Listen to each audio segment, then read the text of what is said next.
Hi everyone, and welcome back to Two Barbarians YouTube channel. I'm Wade. And I'm Lee. What the? No, I'm Lee. Oh, thank God for that. Well, who was the other guy then?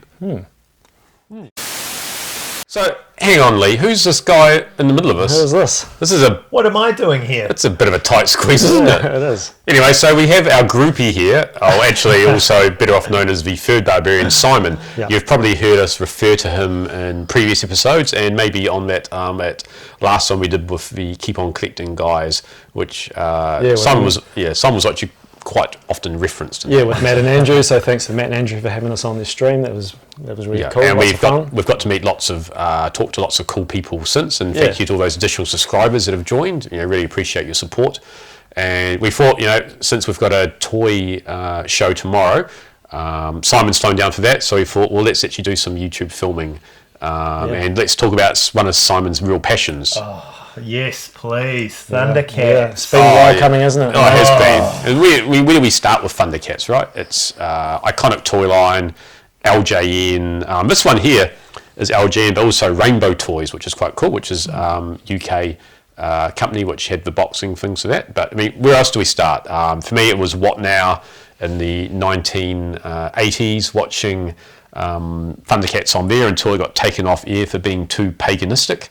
Which was, do you remember that? I knew that. No, I wasn't aware of that either at the time. It was awful. It got taken off for being a little bit too demonic and things. So maybe they watched, some mum watched an episode with Mongol in and got a little bit upset. It is pretty dark. Have you watched it recently? Yeah, I've watched it recently. It is, it's darker than other cartoons. Yeah, I mean, especially Mumra, every single transformation sequence where he goes from Mumra, the ever living. Yeah, well, he goes from Mumra, the undead, ancient spirits of evil.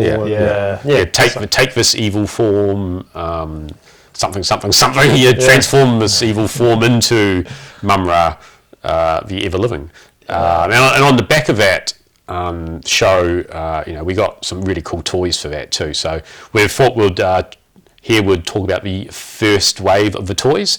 And actually, when we were digging them out, surprisingly, there were some toys in there which actually weren't in the first series, and I was quite surprised by it. It's quite a small first series, wasn't it? Yeah. You might notice some are missing here. Snarf, everyone's favourite Thundercat character. Snarf, yeah.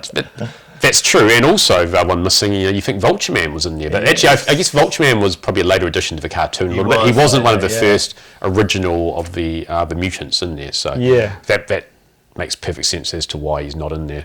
So I mean, when you actually look at the back of this, this mutant nosedive, it actually lists who the first wave is, and it's got the four there. So when we could have just looked at that and not Googled it. Not have to Google it when we were no Wily Cat. No, exactly. Yeah. This is it. Right. So if you have the, it's rare to get a girl in a boy's figure lines from the get-go. My daughter always points out to me. I have a 5-year-old. Hi, Alex. You'll be watching this later. Always points out to me there's no female characters. Yeah, where's all the girls there? And I'll point to Chitara and say, well, she's one of the best. And she was one of 3 figures, so we'll cover those off in the later episodes. And you had Wily Cat. Or was it Wally Cat? I can never remember which one. She's Cat. She's Cat. Okay, yeah. The boy's Cat. Yep. Okay, and then you have Pumira. Is that how you pronounce it? Pumara. Yeah, Pumara. Yeah. I'm quite well known for my mispronunciations on this show, so it doesn't take up too much. So I guess we should look at it, and we start with Lino, right? So iconic Lino. He's a boy trapped in a man's body because his cryogenic suspension went offline. That's right. It's the origin story, right? Is it Exodus, the name? It's a 3-part show, and I've watched it recently, and it's quite funny. One notable thing I thought was quite funny at the start is they're all naked on the show. It's basically like a retelling of a Superman, right? So everyone has to flee the planet before it explodes. It's going to explode. So and they all have to get off there, and essentially you've got Jaga is on there guiding them through the thing. But you're right, they're all naked, and it's a bit weird when you're watching it. Not to worry though, it's pretty PG. There's I guess, it's pretty naughty cat bits that Yeah. But trapped. He's a boy trapped in a man's form. So as a toy though, so he, when they crash land on Third Earth, and they all kind of come out of their cryogenic chambers. They're all the same age, except he went into the chamber as a boy, and he comes out and he's just aged like 10 years or something. But he's actually the same age as Wally Cat, right? Essentially. Yeah. So he's not used to his body. So there's quite green, and he also becomes Lord of the Thundercats. True, that's right. Jaga is. Well, do you remember who his dad was though? Wasn't it? Wasn't it Claudus? That's right. Oh, there you go. Deep cut. Deep cut. So Claudus was his dad, and it was. Actually, why it's front of mind is there's the new Dynamite comic series coming out at the moment, Thundercats, which is a bit of a remix at the moment, and a bit of a shout out to Declan Shalvey, who's a writer of it. I remember, he's a very well known comic book creator now, but I first met him at when he was doing indies and trying to get his proper start and published. And I remember we were in the same randomly we were in the same hostel in Birmingham in these strange beds that was like a morgue. Basically the beds went in like that, so you basically climbed into your morgue a little bit and got out. But that, that's amazingly how so you met him there? Met him there. That's when I first met him in sort of basically 2008, and now he's like writing the Thundercats comics. You have to be careful with retelling old like boarding house stories. Boarding house stories.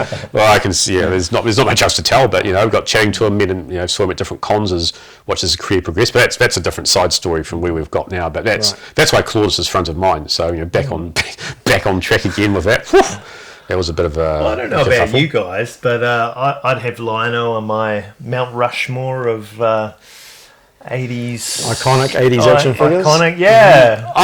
I'll go against that grain there. Whoa. I would have Panthro on there. Oh, I love Panthro. Panthro is, Mr. Deep, dark, sexy mechanic of the Thundercats. So I would have to take Panthro up there because he's just so cool. He knows karate. He's got nunchucks. Yeah, he's brains and brawn, right? And he's just a badass. And nunchucks were just pretty cool. And not only that, but he had the spikes in his chest that would go and stick out into different things. And his nunchucks had different abilities too. So they released gases and they did all sorts of different things. Yeah. But you compare that with Lino, who is just a boy trapped in a man's body. Sort of, I'll take Panthro as my motion. What about you, Lee? Would he be on yours? No, I'd have to go with Lino, I guess, really. Okay. Yeah. But a funny thing about Lino is having the kid, the toy as a kid, and I've heard other people say this, that they think the face reminds them of Ronald McDonald. A little bit, doesn't it? Yeah. Oh, I think you've ruined Thundercats for me. I can't see that now. Like, he's not. It's just the hair, I think. Yeah. But in terms of the animation models, they're pretty good. They're not exactly spot on, but that was when the base Rankin animation, they were using quite a bit of Japanese influence. So the cartoons were a little bit sort of Japanese stylings to them. So I think back then they didn't really know how to make toys on that sort of influence. So basically they basically went with pretty basic stylings in the end, right? So but they're cool. Don't get me wrong, they just don't quite match. You look at Lino, he does look a bit different. You mean the toys to the show? Yeah, toys compared to the show. Yeah, I think that was quite common. There wasn't a lot of shows, and sometimes the shows would be produced and they would be working off of early production models. So sometimes, by the time the toy goes into production, they've made a few tweaks and they don't no longer match up. You look at He-Man. I mean, they don't look anything like the. They don't look anything like him, Merman doesn't look like he does in the toy, but no. Still great set of action figures. And of course, with the first two that came out, in the extra large card, Lino and Mumra, and of course they had that really cool action feature, which was sort of quite prominent in the ads of light up eyes, And we've got that little light up thing, and we'll try that later on. See if the batteries haven't yet corroded away into the abyss with that. But in terms of the other Thundercats that came with it, I've already talked about Panthro and why he's cool. To get Panthro as a figure, the nunchucks are the hardest part to get. They're probably one of the hardest accessories to get. Along that with, I think, trying Chitara's bow staff, that seems quite hard to get as well. I don't know whether it was like basically one big pickup stick, which basically snapped in half. Probably lost and just misidentified and just got thrown out as a random. Because it's so generic, right? It was just it was like a pickup stick. We'll just pop it in there. So, but I think Panthro's nunchucks. I mean, I think the chain broke. Well, they're really well made, being plastic chain, and you know they're not just a molded chain. It's like all links and the 2 different colours and the cat paws. I don't think it's necessarily that. I think it's I think it's these bits here broke. Yeah, mine's taped up. Yeah, I think these bits here, where the links go, I think they break quite often. Right. But I guess you can pick up Chitara now to have a little discussion about the bow staff. But in terms of the action features for Chitara, so we didn't mention, but they've all, other than Lino and that having the light up eyes, they've all got like a little lever on the back, and hers is a fairly basic one, just lifts her arms and stuff. But Panthro's is he's running with nunchucks. So maybe Chitara could have had that, but also possibly her legs, because her in the show, you know, they had sort of attributes of whatever cat they were based on, and being based on a cheetah. You know, she's fast. She's like the Flash character, you know, the speedy character. But they also had individual abilities too. So she was telepathic, right? Yeah. So Tigra, he could project himself to be invisible. That's right. And he he also famously got hooked on drugs. He did. We can't talk too much about that in this PG-rated show. And as an aside, let's not forget that LJN also put out the young Tigra version, which is less common than the more, let's say, middle-aged Tigra. As you can see, the one here on the left, that's young Tigra. It probably looks more like he did in the when he was growing up in the pilot episode, for example, and the older Tigra figure looks a lot more mature.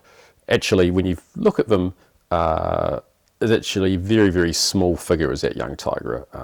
Older Tigra is much more buff, and again, it's a completely different sculpt, different paintwork too. You can see on Tigra's arm, there's a bit of tiger showing there, and on the more mature one there's not.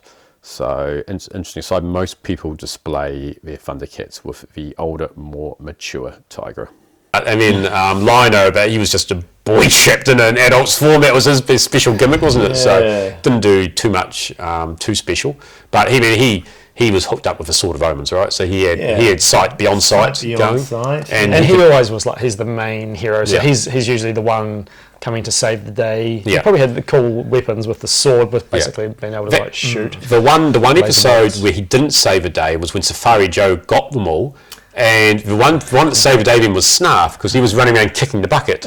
And he kicked the bucket at Safari Joe, and then sort of Lino basically jumped on him after that. So that was one time where Lino didn't. But I remember the episode with Spidera, and basically all of the Thundercats are caught by the spider, and they're all caught up in these webs and things. And then Lino just, he does whatever it is, and then he goes, "Give me sight beyond sight," and then all of a sudden, all the Thundercats' eyes glow red. And then they all have sort of abnormal strength, and they all manage to break out of their web cocoons they've been stuck in. So I guess that extra, that Sort of Omens did give them a bit of extra stuff. Plot armor. You basically save the day, like Doctor Who's sonic screwdriver. Just push a few buttons. Episode's over now. Plot device. Speaking of them borrowing things, like obviously the cat gimmick's quite original. A lot of it is sort of very similar to other 80s toy properties. Another thing that's sort of borrowed, as you're saying, with him, calling out for help, and he normally his sword would emit the Thundercats symbol into the sky, so a lot like the bat symbol, right? Except the other Thundercats would see it and their eyes would light up, and they'd just get this big energy boost, or they would go to help him more for whatever. Or they know where he is. So we think we've a few of us have got the Thunder Tank here, but we won't bring it out for this episode. Maybe a episode where we have Thunder Tank versus Fist Pounder on that one. But so pretty cool. Small number of figures in this line. Heroes are fun, but I always like the mutants more than the actual Thundercats. They're just they're different. Whereas these are all cats. These are different animals. So you've got the jackal, the monkey, and some type of reptile, lizard. Not quite sure what he was. He was just Slive. Slive, yeah. So he's like, Slive! I was thinking Monkey would go quite a lot through the episode. So. Yeah. And Jackalman was a bit of a coward, wasn't he? He was a coward, yeah. Yeah. Great voice acting. Yeah. I mean, no. In terms of voice acting, no one was as cool as Panfro. Oh, right? Deep, yeah. And they'd all double up with different characters. Yeah, and like the woman that voiced Chitara, she also voiced Willa. So that's why they sort of sound the same. And you need one female voice actor for the small number of female parts in it. Roles, so, but in terms of the bad guys, we've got Mumra. This one is the ever living, as opposed to the decayed form of Mumra. The mail away. And later, he doesn't look quite right. So he hasn't got the the little bits of tassels, the white tassels on him. His headdress is it's large, right? It's not quite how Mumra sort of looks in the cartoon. It's close. It's still but it's a little bit off. I think the biggest thing to me is he doesn't have the cape. There's a big sort of almost tatty bat cape, sort of shredded. Gave him a really sort of sinister, creepy vibe, and didn't give that with the toy. But you got the light up eyes, which is really cool. Yeah, that's fun. And then we get into Monkey. Why don't we have one of you play the mutants each, eh? Yeah, I'll give you guys. All right, I'll take Monkey in. Monkey in here hasn't got his helmet on straight. We'll put that on straight. Go. Woo. So in terms of actions, so I think Jackalman drew the short straw in terms of weapons. He did. He got like a looks like a piece of poo club or something, right? Club. A poo caveman club, really. But Monkey, he's cool. He's got basically this chain here looks very, very similar, but not quite the same. It's a slightly smaller scale than the nunchucks. But again, this part here on the bombing knocker or the mace, as some people call it, that's always often quite broken as well. Yeah. So basically, it's for connections. Got blue tack on it. That came from me, didn't it? And I don't even have that weapon. I want it. It's really cool. Yeah. And his helmet too, right? Which I think. But if you look at this, actually, that sort of looks like, if you take that bit off, it looks like a lightsaber. So you might be able to just take a lightsaber and attach a bit of metal to it. And what do you got with Slive? And then Slive, he's quite again here he looks quite different. I think he's got something on over the top of his head. Yeah, he does actually. In the cartoons. Helmet. And kind of an annoying voice. He's a big Slive. He says, is it yes? Yes. He says yes as he's talking, and there's yeses, but quite a chunky figure, and and I have found with a lot of this is a little bit janky with the action feature, but no, they just round out a really cool cast of villains, and to be joined by Monkey in as well as the next one. I mean, you get obviously later on you got Rotaro, who's also was the leader of the mutants at one point. He's quite cool. He's a bit ratty. Vulture Man, little bit different in the cartoon. In the cartoon, he's got that little skirt. He doesn't have. But it's like a Roman skirt type, right? Yeah, Centurion. Yeah, pretty much so. But anyway, we next episode we're going to cover off series 2 of the Wave of Thundercats. So on that note, it's good to have Simon here to finally do a video with him. The third Barbarian, and not just some other guy. So Oh, thanks for having me on the show, boys. Talking about toys. There's nothing else we like talking more about than toys. So that's right. Anyway, we'll talk to you soon. Ciao. See ya. Bye.